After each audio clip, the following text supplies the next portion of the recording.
Hello there, welcome back to the booth here at Pro Tour Amonkhet. That's Ian Duke, I'm Marshall Sutcliffe, and we have reached the third round of action here in the booster draft portion, which brings us to two players sitting at 2-0. One of them you know quite well, Ian. His name is Reid Duke. He plays for Team Puzzle Quest, and boy, he has a nice deck here. We were just looking over the list, but his opponent, Pedro Carvalho from Ligamagic, has a pretty nice deck as well, as you might imagine. Both players sitting at 2-0. They're ready. Let's see the finals of that particular draft pod right now.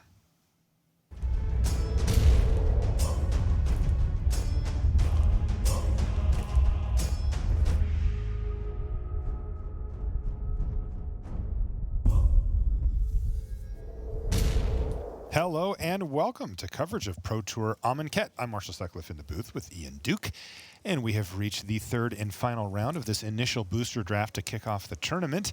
And we've got a pretty nice little matchup here. We've got Reid Duke, Ian's brother, for those that don't know. Reid plays for Team Puzzle Quest, and I really like the look of the deck that he's drafted here. It is a powerful, aggressive green-red deck. Let's look at the other side of the table. We've got Pedro Carvalho. Pedro plays for Ligamagic, and his deck looks pretty strong too. Heavy black with a zombie sub-theme. Can you give us kind of an overview of how you expect this to play out as far as what the players are trying to do with these decks? Yeah, this should be a fantastic match. As you mentioned, Marshall, both decks look great, high card quality. It's not surprising to see these two decks in the 2-0 bracket here. Now, Reid's deck is definitely the beatdown. He is red and green, and he has large creatures backed up by removal spells and some tricks. He's got some powerful top end as well, we'll get to in a minute. Pedro's deck is very much the control deck in this matchup. He's very heavy black with just a touch of red.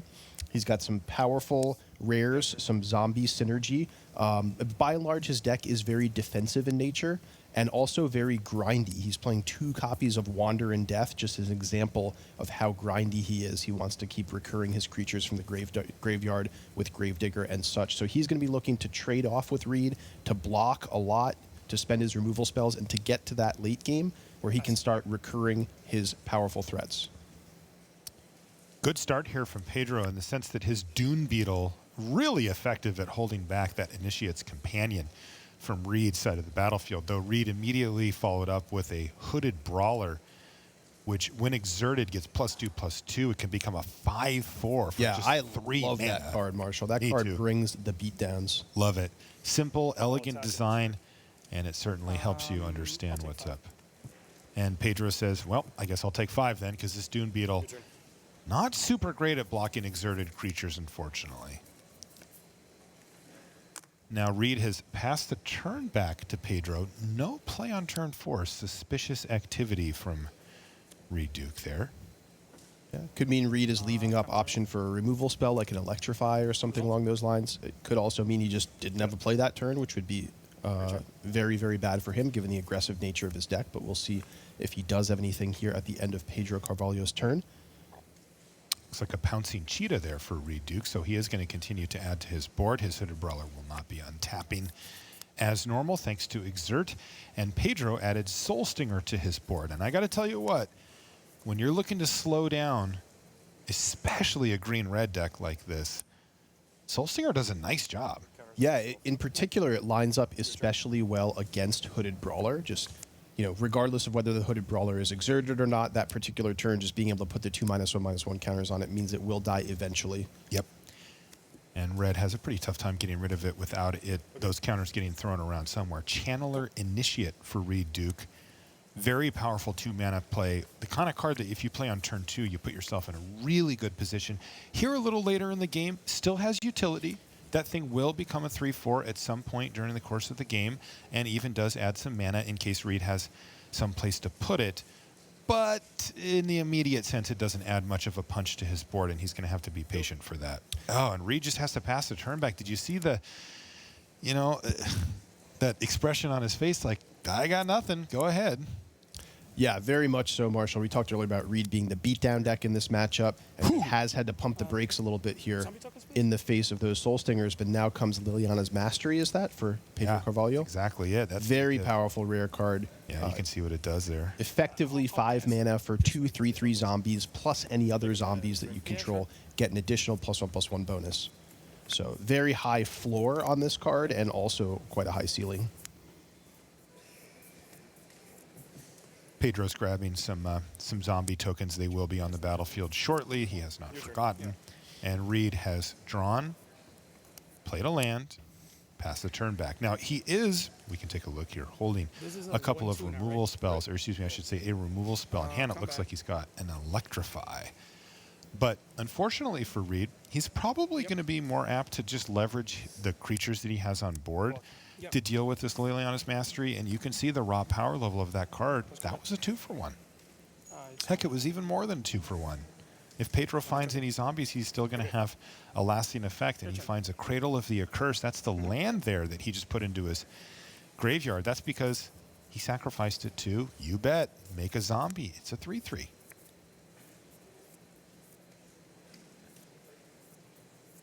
Yeah, at this point in the game, Pedro's got to be feeling pretty good. I mean, he knows he's built his deck for the late game. He's got cards like Wander in Death waiting there in his library for him.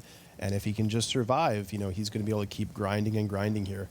Now, Reid, on the other hand, his beatdown plan, his plan A, did not work this game, Marshall. He has fully stalled out here. The ground is looking mighty short up on Pedro's side of the battlefield. So Reid's going to have to look to, you know, a powerful string of draws here to either punch through or we actually see a copy of Glorybringer here in his deck is probably the one card he would love to see the most this game, the one card that's really going to get him out of this jam. Yeah, it's a nice one. Not that you're ever not hoping to draw a Glorybringer, but it is one of the few ways that I see Reid really taking command of this game from where he's at right now. So this is Ronus's Monument, the green monument. Yes. Followed up by an attempted Soulscar Mage, and Pedro says, hold on just a moment. You know, I may have a response here. In response to that +2/+2, I'm going to go ahead and Magma Spray The Hooded Brawler. Creature, the Hooded Brawler. Yeah, and this is, of course, one of the weaknesses. Any card that has 2 toughness in the format is susceptible to Magma Spray. Not a lot you can do about it, but you just keep it in mind when you put the card in your deck that kind of thing can happen. Still, I got to say that Reid has found some more of his more conditional cards here in the late game. The Soulscar Mage isn't great. At this point, just doesn't have a big impact on the board. And Ronus's Monument, the same thing. You know, it really does affect curving out and beating down. And when you find yourself in a situation where you're behind, maybe it could enable some attacks, but that's kind of your best case scenario for it. At this point in the game, not looking great. Looks like this is a supernatural stamina being cast on one of the Soul Stingers. The Soul Stingers, yes. Yeah. That is in combat here. So this is a tricky situation here. Showcases one of the strengths of supernatural stamina. It's not just a conventional pump spell, but can also let you rebuy ETB effects on your creatures. But here comes an Electrify in response from Reid. In response to the supernatural stamina, trying to take out that Soul Stinger. And it's going to work. Pedro said, yes, that resolves. But, of course, Pedro also gets to throw those counters around. Now, he would have gotten a chance to do that twice had his plan worked out, so you can see why he went for that high-value play. And even then, it didn't work out super poorly for him. He got to kill another creature. He got Electrify out of Reid's hand, and that worked out just fine for Pedro. So I still think Pedro seems to be positioned quite well here in Game 1 against Reid. I think on paper, Reid's deck looks a little more powerful than Pedro's, but not by a ton. You know, it's Glorybringer versus Liliana's Mastery. Well, Glorybringer's a better card by a significant margin, but Liliana's Mastery is no joke, right? I mean, that's a real Magic card too. And as you mentioned earlier, you know, kind of on the check-in, you said, well, Reid's probably going to be the aggressor. And he hasn't been able to do that. And as a result, Pedro's the one who's been able to stabilize this board and put himself in a good position. Wow, here's a cartouche of Ambition. Thank you. He's considering putting on the Channeler Initiate, but it's just can also just go away by a simple tap from Reid. But hey, why not? Block. Yep. Make some mana. Sure, that's fine. Yeah. Chip on the share. Well, it's actually there's only 2/3, so. Oh, it doesn't die. Yeah. Sure. 16. Yeah, so that was actually a strategic choice that Reid made Yeah, there. Reid could have tapped the Channeler Initiate Right. in combat after blocking to go ahead and finish off that that Soul Stinger, but Yeah, Pedro's like, oh, right. He assumed that they were actually going to make a trade there. But again, Reid deciding he'd rather keep the Soul Stinger on the battlefield rather than lose his only creature left. But in the meantime, things slipping away very quickly from Reid Duke as Pedro did get to connect with that now 4/4 zombie with lifelink and knock Reid down to 16. Okay, well, there's some business. This is the type of card that Reid wants to find in the late game here. He wants to find his big, expensive spells and not his more conditional, attacky type spells like this one, the Bloodlust Insider. Not particularly high on his radar there either. How much is this? 7. Whew. He did play 2 creatures this turn. That's +2/+2 twice to the Channeler Initiate, which has a base power of 3. And Reid says, 7. Take it. I wouldn't be shocked if Pedro did take it. Either he can recoup some of the lifelink. No, he's going to cash in the Dune Beetle. This 16, you're at 13. soaks up 4 of the damage. Apparently, Pedro thought, well, this Beetle's not doing any better than this anyway, and I'm just going to cash it in. But Trample making that, chump block a little worse. Block. Yeah, trade. All right, well, Reid's going to breathe a sigh of relief there. He did get that 4/4 zombie with lifelink off the battlefield, which means that that steady stream of life is going to end, and Pedro does nothing for the turn. He's sitting on Soul Stinger. Is the only card that actually matters. Okay. now from Reid's point of view, things are starting to look up Like, here. they really are. I mean, I have to assume Reid thinks that Pedro may just be flooding out here, and he's actually kind of getting back into the game here. Now, we are going to see a Wandering Death coming out here for What a Pedro. backbreaker. Get back 2 Soul Stingers. How is the red-green deck supposed to churn through Yeah, that? that is mighty grindy there, Marshall. And it's interesting that Pedro had that Wandering Death last turn too, but he actually waited an extra turn there just to be able to block with the second Soul Stinger. Yeah. So that he could bring that one back as well and just get maximum value out of that double raised dead effect there, as we call them. Yep. Prowling Serpapard here for Reid Duke is going to get a trigger from the Ronus' Monument and enable an attack for 5. Pedro's going to take it, and you can see he's going to do something a little different this time. He's going to play the second Soul Stinger, but he's going to put all the counters on the original. So now he gets a 4/5 with a Soul Stinger that, if it were to die, can throw 4 -1/-1 counters, kill most anything from Duke. And he even has enough mana to play a Bone Picker for full price this turn as well.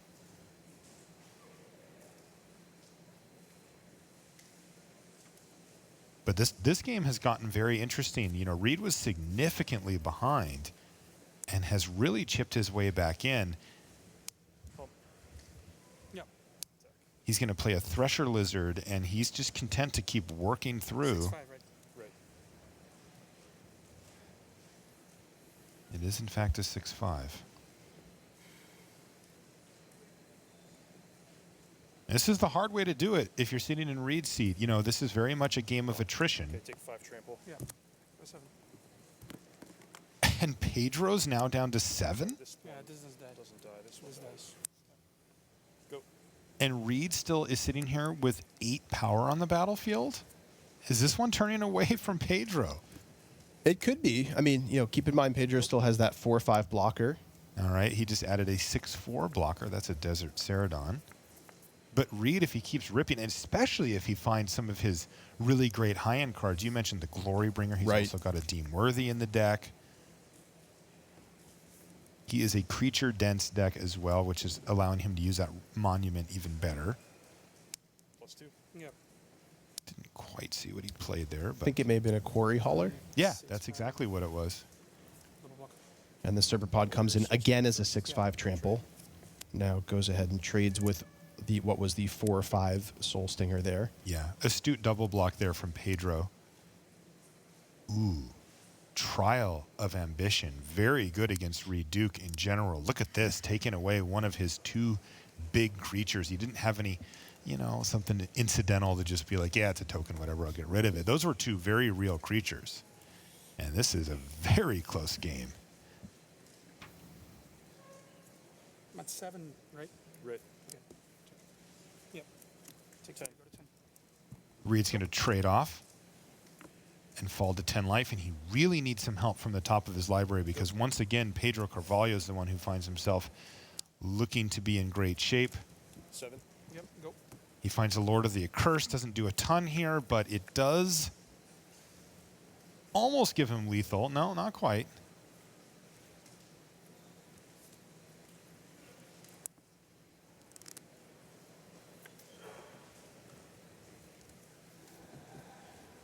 Yep. Go. Reid played, oh, well, Blood Rage Brawler, but he's going to fall down to just 1 here. Can I take a look at your graveyard? Yep. And this is the obligatory, I'm going to look at your graveyard because I don't think I'm going to win this game, and I want to gather any information about sideboarding. Now, he's not completely dead. He has a draw step, but there's not a lot of outs in his deck, and that's going to do it. Pedro Carvalho picks up the first game over Reid Duke there, and he was ultimately able to play the game of attrition, grinding out Reid. We'll see how that goes in game 2 after sideboards, right after these messages.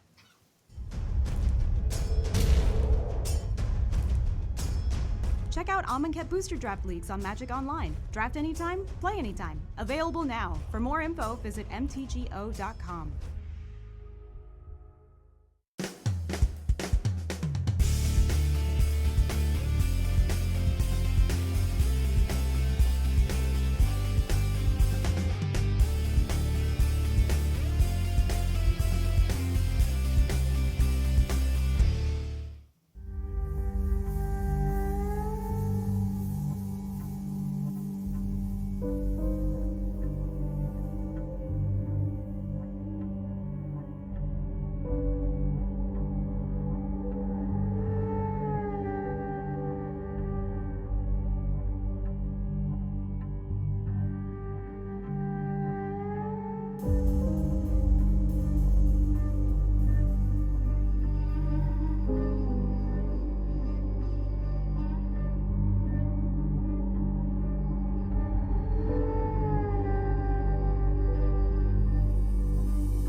And welcome back to the feature match area here in Nashville. I'm Marshall Sutcliffe in the booth with Ian Duke.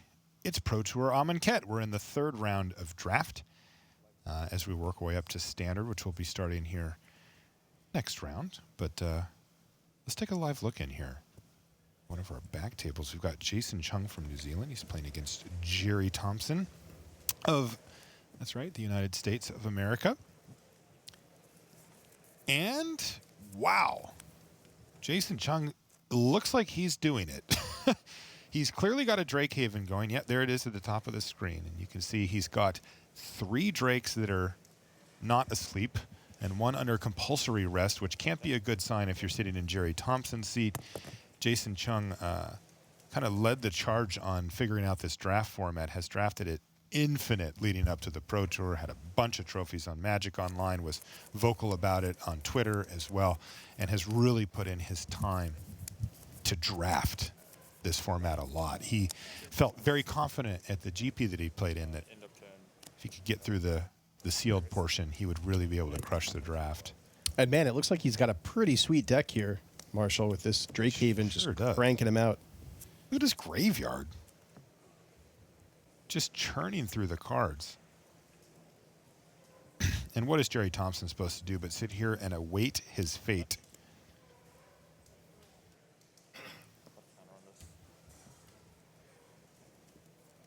Deciding if he wanted to actually put the -1/-1 counter on the Soul Stinger. Decided sure.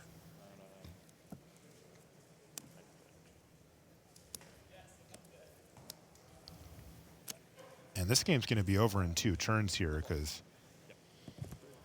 this is already an attack for 8 or 9. It's going to drop Jerry down to 1 swing range. Jerry's going to draw his card for the turn. He finds an Oketra's Monument off the top and has to extend the hand. And that is Jason Chung 3-0ing his draft pod. Team MTG Mint card is who he plays for, and they'll be happy when they see him come back with the 3-0. And again, his confidence level very high in draft for Jason, and it showed here as he tore through that pod with what looked like a very sweet deck, too. Wonder where he took the Drake Haven. All right, looks like we're back underway here, though, on our main match. Reid Duke versus Pedro Carvalho.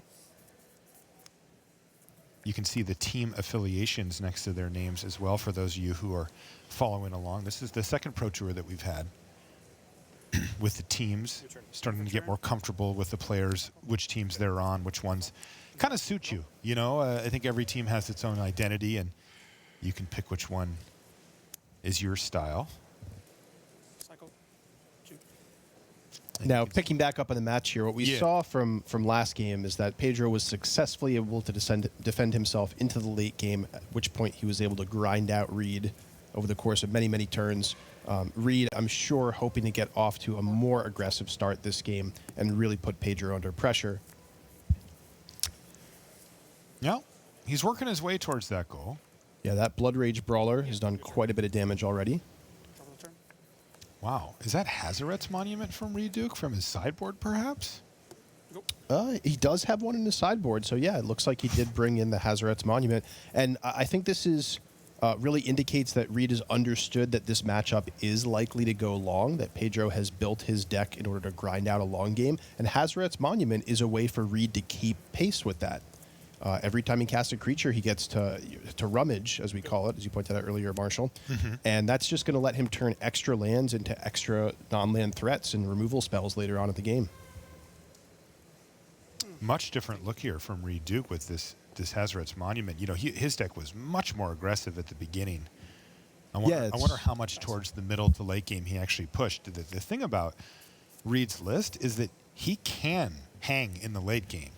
Yeah, absolutely. That's always a really interesting decision point when you are playing an aggressive deck is if you play against something that's a little bit slower than you, a little bit more controlling, has a little bit more long game, you have to make the decision, do I double down on being aggressive and just try to win the game early, or do I slow myself down a little bit and look for ways that I can hang in a longer game? It looks like Reid has opted for the second. And, you know, based on the look of these two deck lists, I actually agree with that plan quite a lot. I like this. I like this strategy here. And he's even leveraging the cost reduction here of the Hazaret's Monument. playing a 5-mana red creature, Manticore of the Gauntlet, for just 4 mana.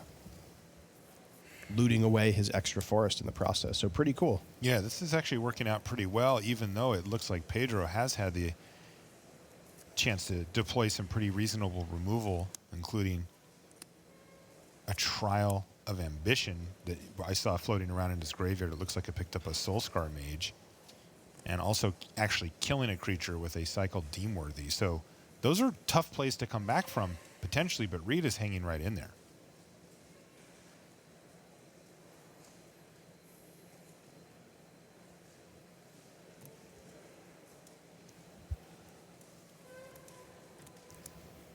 Trigger. This triggers here. All right, you can see how clear Pedro's being with his wording here, because he just played a Cartouche of Ambition, which is also going to trigger the Trial of Ambition to come back to his hand. And of course, he also has to target something with the Cartouche itself. It looks like he's decided to shrink down the Manticore even further. No blocks. Yeah, I take 3. I gain 3. 17, 12. Magma Spray. Oh, wow. Here's Magma Spray for the Manticore, which is going to make that trial even better,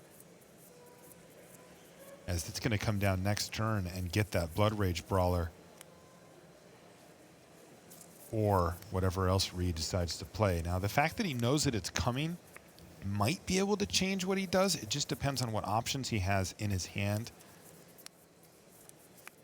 Yeah, this is tricky for Reid. He'd love to get another creature on the battlefield as a buffer against that Trial of Ambition, but both of his creatures that he has access to are pretty similar quality here.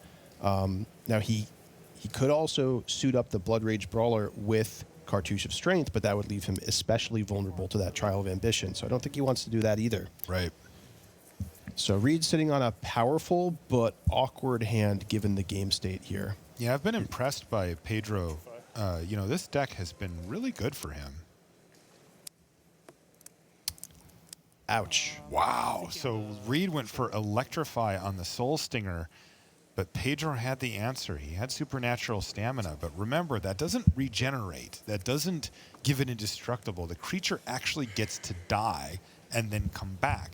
And in the case of a card like Soul Stinger, that means that you still get the trigger to put the -1/-1 counters on your opponent's creature, and then you just get your Soul Stinger back as well. So a really cool play from Pedro there. Although I must say, it doesn't work out all that poorly for Reid, because although his Brawler is now wearing 2 -1/-1 counters down to a 2/1, Reid can kind of just let it sit there, knowing that the Trial of Ambition is back in Pedro's hand, and use that as the sacrifice fodder to protect his other more powerful creatures. Yeah, unfortunately for Reid, his other more powerful creature is an Initiate's Companion, which is, you know, marginally better. He is way, way, way behind here, and Pedro Carvalho has really just kind of assembled this attrition machine that's based in black and has really been playing it well. This is, I like this deck. Yeah, I think, as you said earlier, Marshall, both of these decks are really high card quality decks, but I really like particularly how Pedro has built his deck. Often it's really tempting when you have like sort of a red-black deck to just kind of be in the middle, a little bit aggressive, a little bit late game, kind of straddling the line there. But Pedro has definitely made a conscious decision that, no, I'm going to be the control deck, I'm going to be the attrition deck, and he's very much built his deck with that gameplay in mind, and it's working out for him really well. By the way, I love how Reid has played this as well. He just electrified the Manticore of the Gauntlet and attacked. And Pedro really didn't want to block. He wanted to try to get value from his Soul Stinger because it didn't actually have a target, you know, that particularly mattered there. But he's at 8. He's at 8 life, and he just didn't want to sit there and just keep taking damage. And here's Heaven and Earth from Reid, Duke, a card that you and I both took strong note of when we saw it in the list. He looks like he's just put it from the aftermath there to clear the board, but now he's facing down something pretty significant, a Desert Ceradon. He really needs to find some action because, again, that Trial of Ambition still in hand for Pedro. So one of these creatures for Reid is going to go bye-bye. So Looks like Reid has option to play a third land and play Cartouche of Strength, which he does do, trading himself 2 for 1. In some ways 3 for 1, that he had to play an extra land to do that in the same turn, which he could have otherwise looted away. But, correctly realizing that if he doesn't take action against that Ceradon, he would lose the game pretty quickly. Well, this was a nice one for Reid, though. Pedro found a Bone Picker off the top. Oh, man, Pedro's top decks have been savage here. Bone Picker was a good threat, but Reid had the answer for that with Deemworthy, that he could even cycle to keep the card count high so that he can maybe throw away some more cards to the Hazoret's Monument. But this Wander in Death, absolutely backbreaking. And now this is the second Wander in Death this game. Pedro actually cycled the first one, which has got to make it feel all that much worse for Reid, knowing that one was already taken care of, and the second one here coming off the top for Pedro. And this is going to be a lot for Reid to slog through. I definitely have to say Pedro is in the driver's seat with where this game stands currently. This looks pretty bad for Reid Duke. Pretty good for Pedro Carvalho, still sitting on that trial.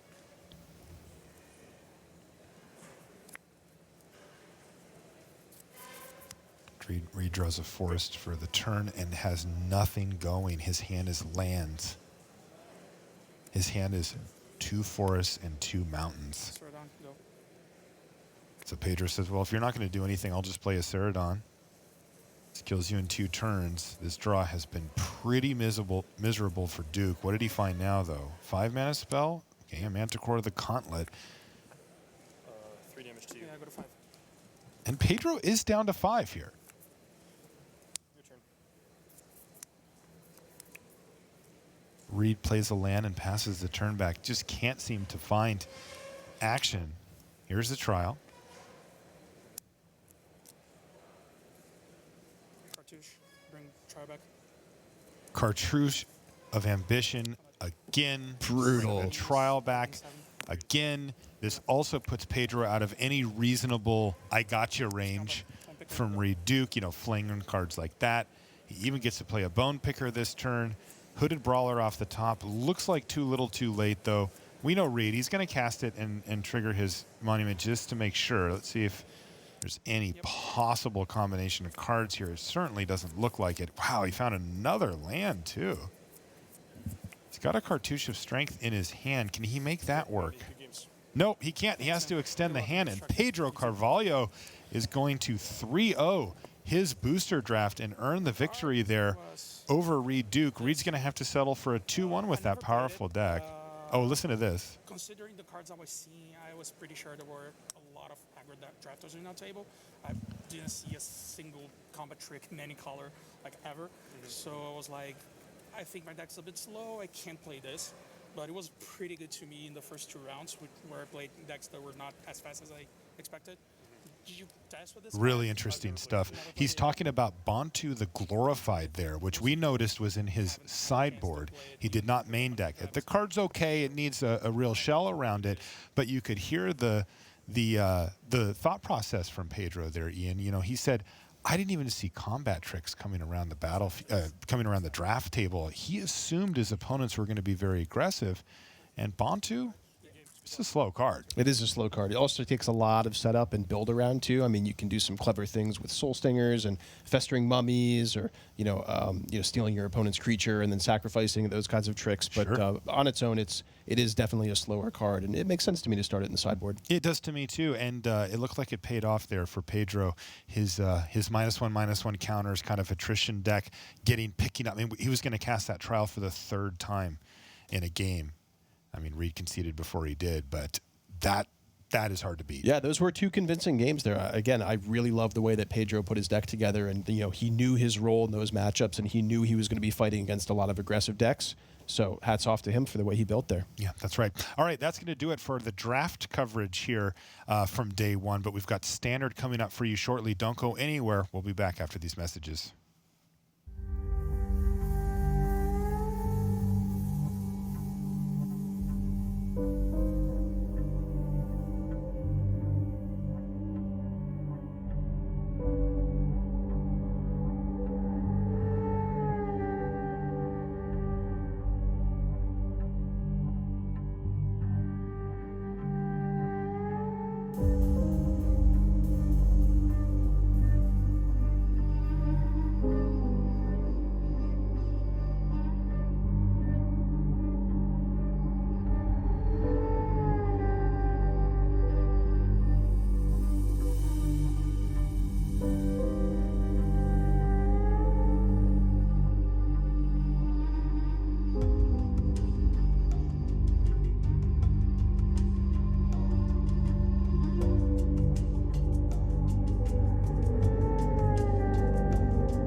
Hello, welcome back to the news desk. Now, it is lunchtime, and the players, as we head down, the timer ticks down on round number 3.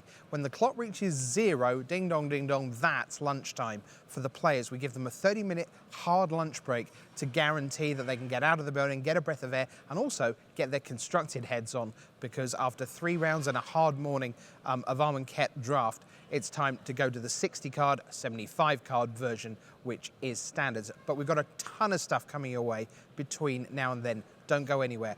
Enter the Battlefield is coming your way. We're going to go to Renton, Washington to go inside R&D. Louis Scott Vargas will be here to explore the new world of Standard, and in particular, cards from Amonkhet that we're going to be seeing through the afternoon here and again tomorrow afternoon, and eventually in the top 8 on Sunday. But we've been following along the story of draft results coming in thick and fast. I can tell you that Gabriel Nassif is the 3-0 player from that feature match table. Now, he is known as a constructed guy, so a 3-0 start in Limited, fantastic for one of the best players of all time. Martin User was up against Mark Ermitzer to see whether he could go 2-1. Friedman was against Pozzo, and Li Shi Chan was up against JC Tao. That was from our feature pod at the start of the day. But as far as teams we're following, what about Team Channel Fireball Fire? Well, Corey Burkhart was 1-1. In fact, the entire team, Corey Burkhart, Paul Cheon, Pat Cox, Martin User, Matt Nass, and Josh Utter-Leighton, all 1-1 coming into this round. How did they fare? Well, one of them we can certainly talk to now. That's Brian David Marshall down on the floor with Martin User. Thanks, Rich. I'm here with Martin User of Team Channel Fireball Fire. I've had to slow down every time I say that because it's a little tricky, CFB right? Fire. Just say CFB Fire. Okay. Okay. Hey. I can tell you got a little practice with that. Good weekend for you last weekend. In this limited format, you got a pretty big Grand Prix top 8. It was all right, yeah. I had a really good seal pool, so like that was obviously very lucky. And then I just drafted Boros twice, which was great because people didn't really know Boros was a thing. And yeah, my deck in the top 8 was pretty good too, but I got beat in the finals. So you're like anything short of the win is just pretty good at this point for you in your career once you get 24 Grand Prix top 8s in your career? Oh no, I'm obviously very happy and everything. It's just that I wish I would have won because like my deck was really good and I was like, well, I have a good matchup and everything, but you know, I'll take second any day. Pretty nice season for you so far. You're coming off a pretty big finish in Dublin, which was a big part of Team Channel Fireball Fire's CFB Fire's success in the team series. You know, where are you at as this season just is gone past the halfway point? I'm at 41 points before the PT. 52 is platinum, so I need like 5 extra points. There's not too many GPs left, but my finishes, I have like a bunch of 1s and 2s counting, so I can upgrade.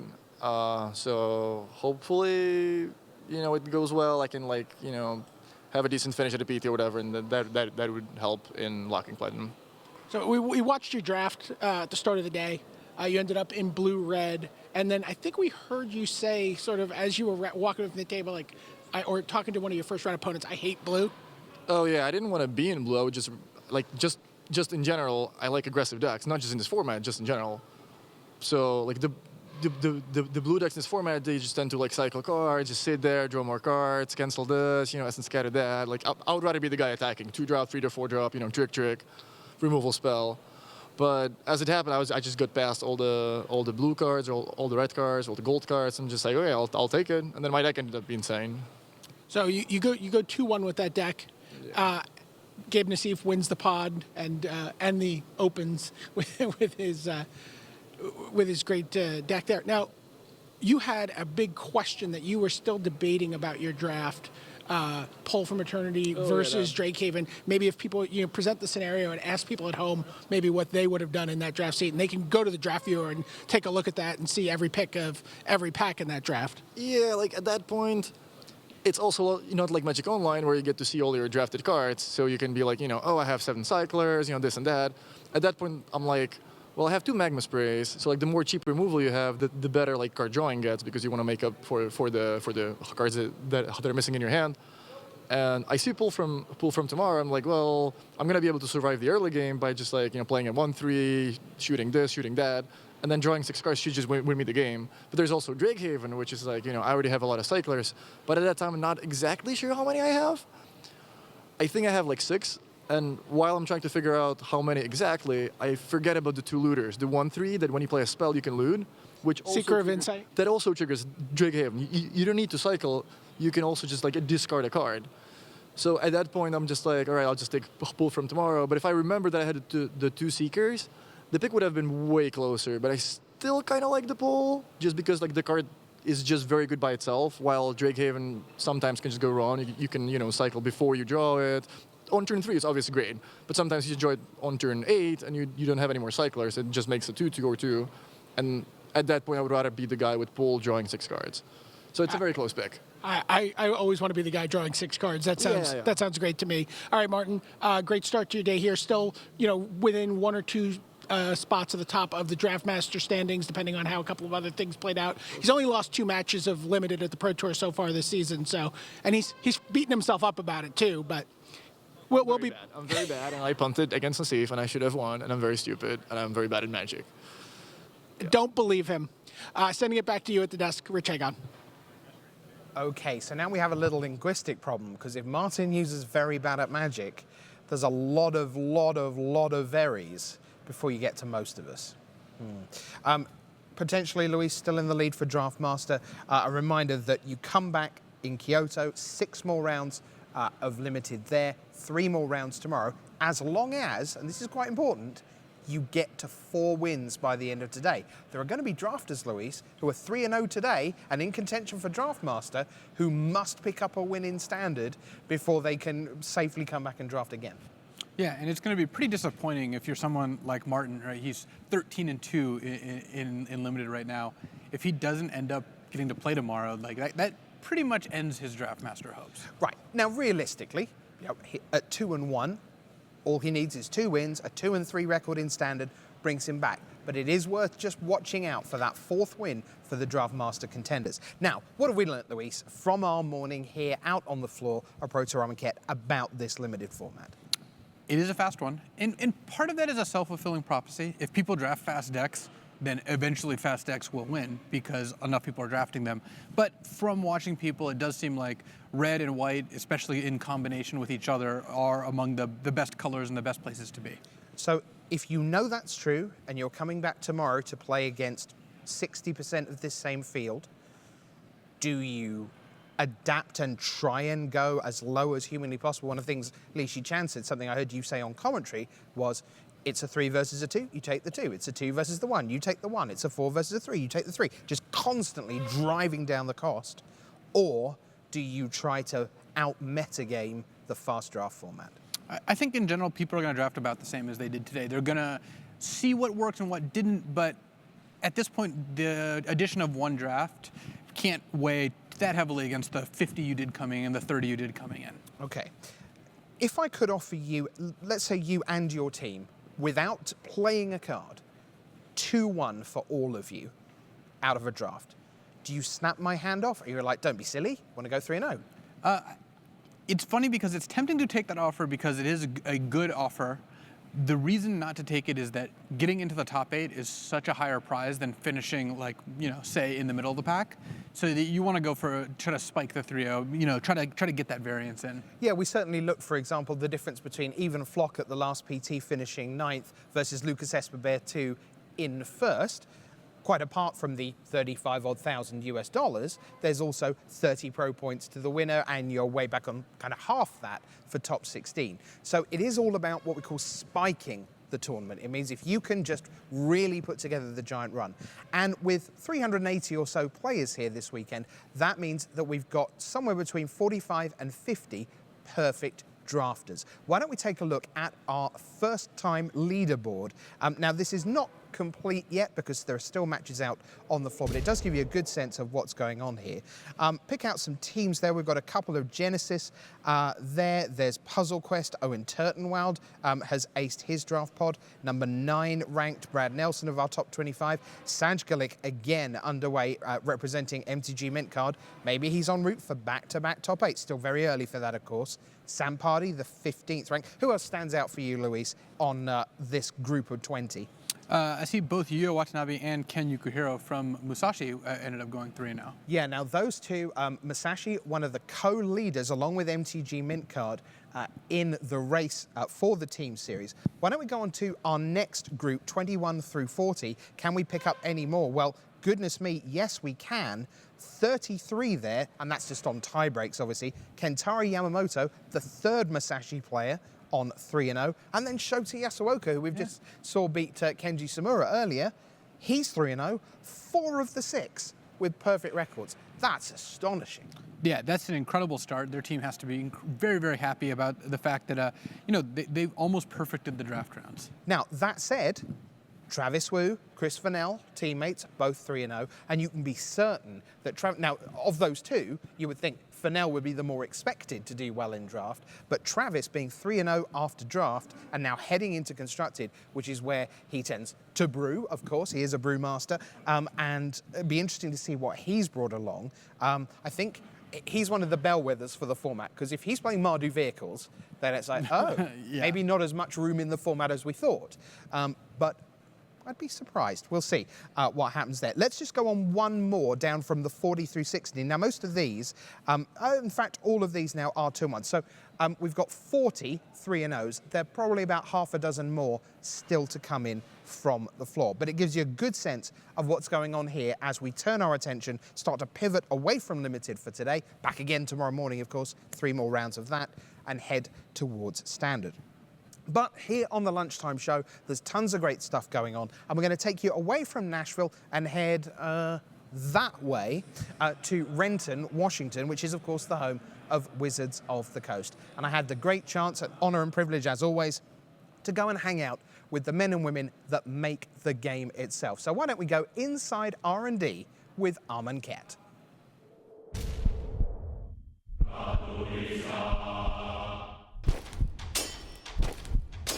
I'm Rich Hagan. We're here in Renton, Washington, home of Wizards of the Coast. And that means Inside R&D, Amonkhet, starts now. Okay, so we had this idea of doing a top-down set, of doing a set where we'd figure out the flavor first and then build the mechanics to match. And we looked at all the options, and one of our top options was Egypt. We thought that Egypt would be really cool, it's flavorful, players know a bit about it. But then we decided to go with Japan, and we did Champions Kamigawa instead. Amonkhet was a really personal set for me. I don't know if people realize this, but I grew up in Cairo, Egypt, which is obviously a living culture, and modern-day Egypt, which is not ancient Egypt, but it is very much a city that knows its history, and that the history is right there. The Gatewatch, on the heels of Aether Revolt, are together as a group, deciding to go into the Dragon's Lair, go confront Bolas right now. Gideon is dealing with what that means in terms of a leadership role. Gideon himself is a very charismatic man. He thinks tactically. He's very much about kind of dealing with the situation at hand. And for him, it is go fight this dragon. Gideon of the Trials has some things you've seen before and some things kind of wacky and new. His first ability helps protect you, just sort of fending off another permanent. His middle ability is something very familiar and iconic for him. He can become a creature and attack directly, unlike very few other planeswalkers have been able to do that. Finally, his third power is a tricky one in that it basically says while you control a Gideon, you can't lose a game and your opponent can't win the game. Calling back to Platinum Angel, where it's sort of fitting. So long as Gideon's there to protect you, you're good. We'll certainly curious to see how this ends up playing out with the Battle for Zendikar Gideon or just other copies of this one himself. One of my favorite things about Liliana is the fact that she even agreed to go with the Gatewatch. The fact that she's part of the Gatewatch just always makes me smile. She has a sense, we should go confront Nicol Bolas, he's very dangerous. But there's also something else for Liliana here. On Amonkhet is Liliana's third demon, one of the 4 demons that she negotiated a contract with, and she's here on a mission because she wants to kill all the demons that she negotiated with to get out of this contract. And so, she's here, as a loyal member of the Gatewatch, but she has her own thing going. Liliana's Death's Majesty was really one of the favorites, I think, internally in R&D. We sort of do an internal poll of favorite cards. This was really at the top. It's just a very clean card in many ways where, it makes a zombie token for her first ability. The second ability lets you effectively zombify a creature, bring back anything from the dead as a zombie, and the third ability ties in very cleanly with that of destroying all other stuff, really, all non-zombie creatures. And certainly zombies are a theme here, showing off mummies, and, it fits nicely at home in any decks that are trying to make use of that theme. Nissa here realizes how kind of sick this whole world is. She has her whole deal is having connections to worlds that she goes to. And Amonkhet has there's almost an infusion of black mana, or just something that is, there's something on Amonkhet called the Curse of Wandering. And it's this idea that when somebody dies here, they don't rest. They get up again as this as essentially a zombie. And while Liliana might think that's pretty cool, for Nissa, there is something that is just not right about this whole plane. And that's going to kind of stick with her throughout this adventure. Nissa Steward of Elements is our first Planeswalker with an X in the mana cost, which is pretty exciting on its own level. So that means that hopefully she's good in a wide range of situations. Certainly if you just play her for 3 mana, you're likely going to want to use her first ability, which is to Scry 2, which then can set up the next ability, which is letting you cheat things into play based on the number of loyalty counters she has. So you can Scry, make sure that the right stuff's on top of your deck, if there's anything there you want, and otherwise you can just start improving your draws, getting the things that you need. Finally, her ultimate gives you just a bit of spectacular endgame where, for example, you might play her in the endgame and just immediately use this ability to send some big lands flying through the air, or alternatively, again, you can just build to that, and that's always a threat where you can do a lot of damage to your opponent if they're not ready. Story Spotlight number 1 is Renewed Faith, a reprint, which is fun. The Gatewatch heads into this surprisingly nice city of Noctimun, and one of the things they find there are gods. Now, Gideon has experience with gods on his home plane of Theros, with these kind of imperious, destructive, willful gods who don't really care about humanity. But Gideon sees Oketra, the cat-headed god of solidarity, and immediately can tell that she is different. She is walking among the people, she is serving the people and helping them, and he feels this sense of renewed faith in the idea of gods. As a Magic designer who's been playing the game a very long time, one thing I always think about is what cards could we reprint in this set. Sometimes I want to reprint a card because it has a really cool name that fits the world. Sometimes we want to reprint it because mechanically it makes perfect sense. Renewed Faith happens to be both. It's a really fun card, and the name makes perfect sense and tells the story of how Gideon feels when he arrives on Amonkhet. Story Spotlight 2, Cruel Reality. So, despite his reverence for the gods here, the Gatewatch are here to find Nicol Bolas and stop him. That is their goal. Gideon decides that the best way to get to the bottom of all this is to join the trials, to become one of these initiates. So with Oketra's help, he joins a crop of initiates, as they're called, because that's not ominous, and goes into the Trial of Ambition, also totally fine, I'm sure. They go into the Trial of Ambition, overseen by the crocodile-headed god Bontu, and at the end of the trial, it is a test of ambition. The initiates are forced to turn on one another and kill one another. Gideon is completely horrified, leaves the trial, leaves the crop, and has to figure out what to do with the cruel reality of this place. Cruel Reality came from a space of looking all the way back to cards like the Abyss, something that there's just sort of this inevitable every turn. It's this ticking thing that it's hard to work its way out of. In this case, you're paying a little bit more for it, but you're getting the upside where your opponent can't really opt out of this forever. Each turn they're going to be losing a bunch of life if they're not giving up something to the sacrifice effectively. And in this era, we can also tack on planeswalkers to make sure that your opponent might not be playing that many creatures, but if they're not playing creatures, they're likely playing planeswalkers. So that this is really going to be a tax on almost any deck. Story Spotlight 3, Anointed Procession. So these are these white-aligned serving mummies called the Anointed. As he emerges from the trial, Gideon sees the Anointed carrying away the bodies of the betrayed dead initiates.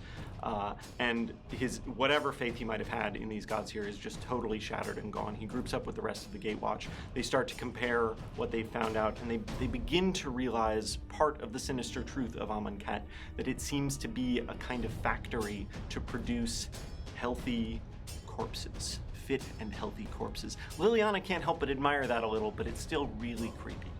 Anointed Procession is a card that obviously works great with Embalm, but I find what goes great with every procession is music, which I like to play on my Panharmonicon, maybe to a parade of servos.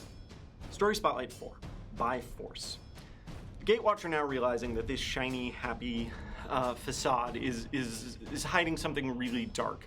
And they saw signs of dissent earlier. They saw a dissenter running through the square shouting that it's all a lie, and they thought maybe we should check up on her. So they find where the dissenters are being held in these creepy stone sarcophagi where their hands are wiggling free. And by this point, they're furious. Gideon's furious. Chandra's furious.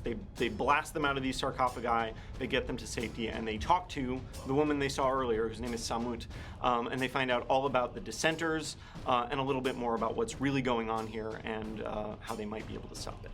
By Force is a pretty blunt instrument in terms of, hey, we just had Kaladesh block. Let's make sure we have some answers to problematic cards there that, we're giving you effectively kind of a Shatter Storm that you can cast any time in the game. It's tired of dealing with vehicles or whatever else. This is your nice effective way of making sure you get rid of lots of them. Story Spotlight 5 is Gideon's intervention. So they talk with Samut, this dissenter, and they find out that at the end of the trials, if you get through all of them, if you betray your friends and prove your strength and all of that, the reward at the end is still death. It's being personally killed by Hazaret, the jackal-headed god of zeal. And one of Samut's very close friends, Jeru, is on the cusp of going through the final part of the trials. And Gideon in particular, and the Gatewatch in general, are struggling with this because on the worlds they've gone to, they've tried to help the people fight the things that they're fighting. They've tried to fight the Eldrazi and the Consulate, but these people don't want to be saved. They're not fighting back for the most part. So they go to the trial, and with everyone gathered to see this glorified death, Gideon cannot help himself. He cannot let it happen. He puts his invulnerable body in the way of Hazaret's spear while Samut tackles Jeru out of the way. And just as everyone is looking on in horror at this defiance of the gods, the second sun comes into alignment and things start getting really interesting.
Here at the Pro Tour, we love to tell you the stories of the winning and the losing. Of course, that's what every game of Magic is about.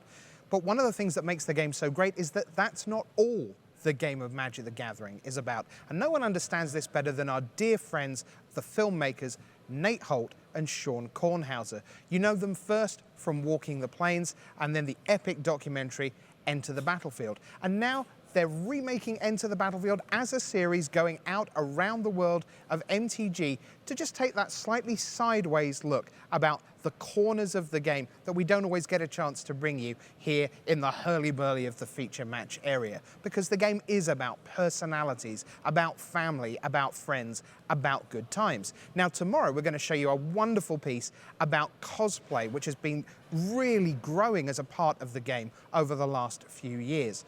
But today, we're going to focus on the creators.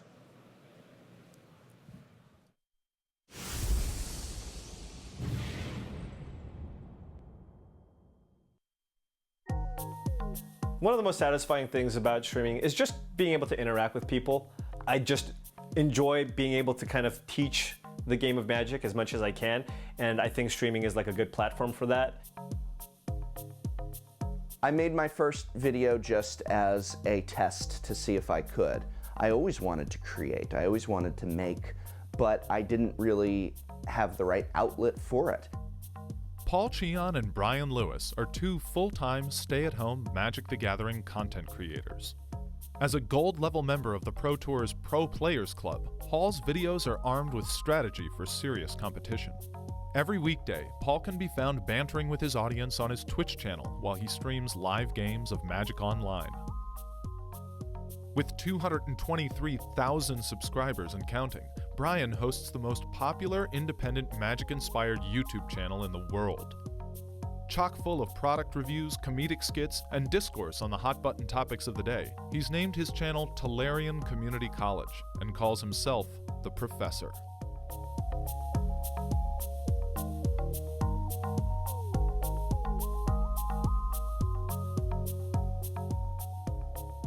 All right, some stipulations work out and some do not. What is this? $100 donation?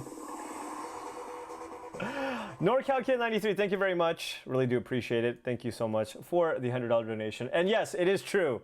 You know, not all of us, you know, are Paulo Vitor Damadurosa or Luis. Not all of us can win, but we can still enjoy the game, right? My initial goal when I started streaming was get other people qualified for the Pro Tour. I already had a job. It wasn't really for money or anything. I just wanted to do it just to, again, interact with people, get them better at the game, and yeah, have somebody qualify. I didn't want to just make what everyone else was making. I didn't want to just say, wow, I really love what these people are doing or what this person is doing. I'm just going to do that. That wasn't me. It was about having my own voice and my own idea. Then I thought, what if there was a definitive video that looked at the most popular and most likely to be in your game shop sleeves and showed them off, talked about what was good and what was bad about them. Like most over-obsessive Magic players, I've spent years buying and trying all the major brands of card sleeves. I thought, there's a fun video to make, there's a unique video to make, and it was only going to be one video. And then somebody asked about deck boxes, and then somebody asked about playmats. And I thought, all right, let's do the deck boxes. All right, let's do the playmats. All right, it's that time again. Time for the Schlog. It has been a long time. We're here at the big boys table here. Pretty long day because we have the jet lag, you know, so I'm a little bit tired. But it was still fun. It was still fun. To be the best at Magic, to play it to the point where you have the best chance at a Pro Tour, you're spending so much time preparing and getting good at Magic that you just have a natural in to make content about it. Just write about what you did, or to make a video while you test. Yeah, it was a really difficult transition to decide to become a full-time content creator. Initially, Paul came back to work for Channel Fireball, and he's been doing various things for Channel Fireball. Was offered the job as the manager of the Channel Fireball Game Center.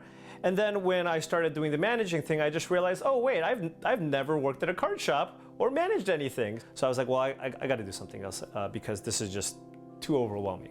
I was a community college instructor of English, adjunct, because here in California, about 75% of all college professors are in fact adjunct instructors, meaning that we are part-time, we do a partial load. It's frightening because for me, I grew up with a father who was an artist. And that means I grew up with a father who was unemployed.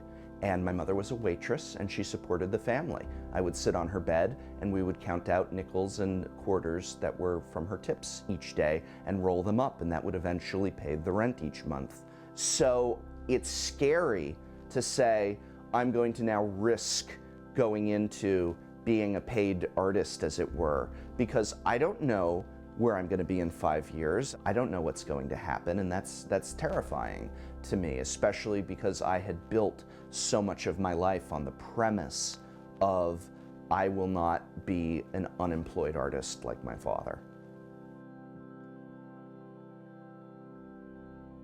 I wake up in the morning, I'm with my son, we make breakfast, we watch cartoons, and then at 9:30 he goes off to daycare, and I come down here and I start filming. One video takes me usually about, I mean, it depends on the video, but 16 to 24 hours total of work, I'd say.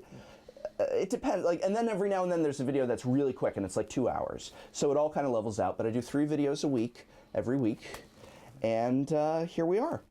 What videos do you film? Do you know the game that Mommy and I play, Magic? Yeah. You know we play Magic? Do you know that kind of game? My family has given me more support than could have ever been reasonably expected of them. And the fact that my wife in particular has supported me in this from day one speaks volumes to how much she has done and given in terms of support. It's just been the most ridiculous thing that's ever happened to me, honestly. People ask me, like, what does your husband do? And I'm like, he makes YouTube videos about a game, you know? And I tell them that my life is weird now. But it's been the most amazing thing to see your person you love's dream come true.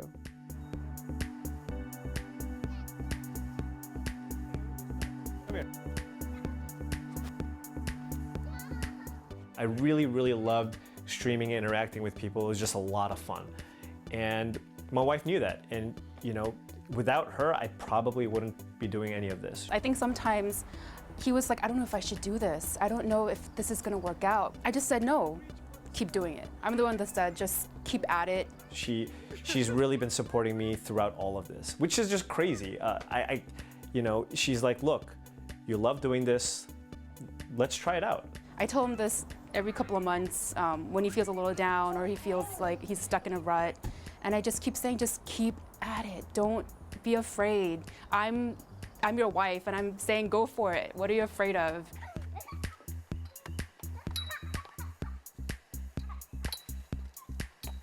The hard part about streaming is the fact that since this is my full-time job, I don't get to interact with people on a regular basis. I feed off a lot on my interactions with people, like in real life.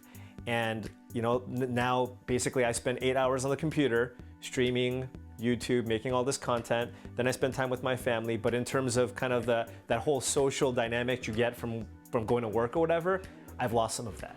That is kind of the difficult thing sometimes because I'm just sitting there. I'm like, well, I'm, you know, just on the internet, just hanging out.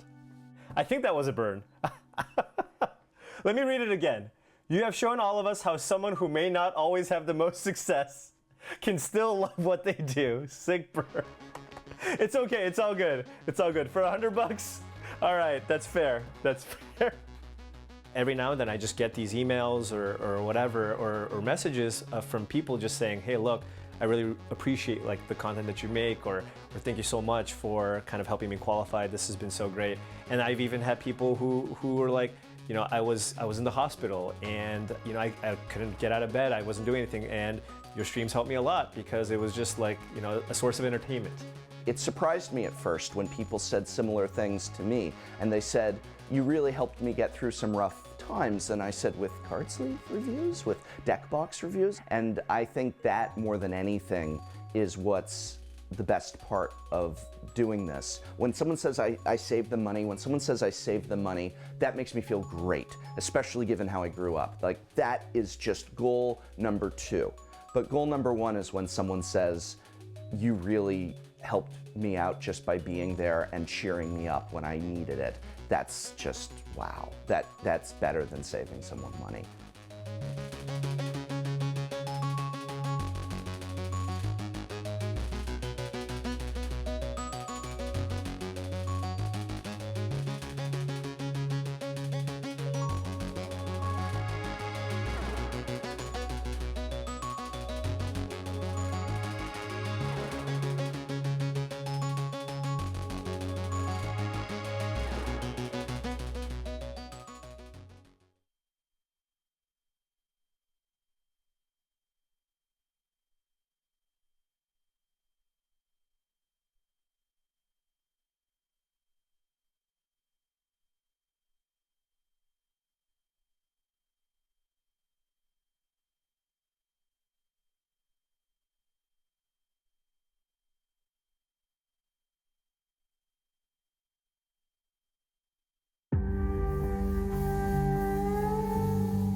Welcome back live to Pro Tour Amonkhet. The pairings are going up for the first round of standard. That's round number 4 here on day 1.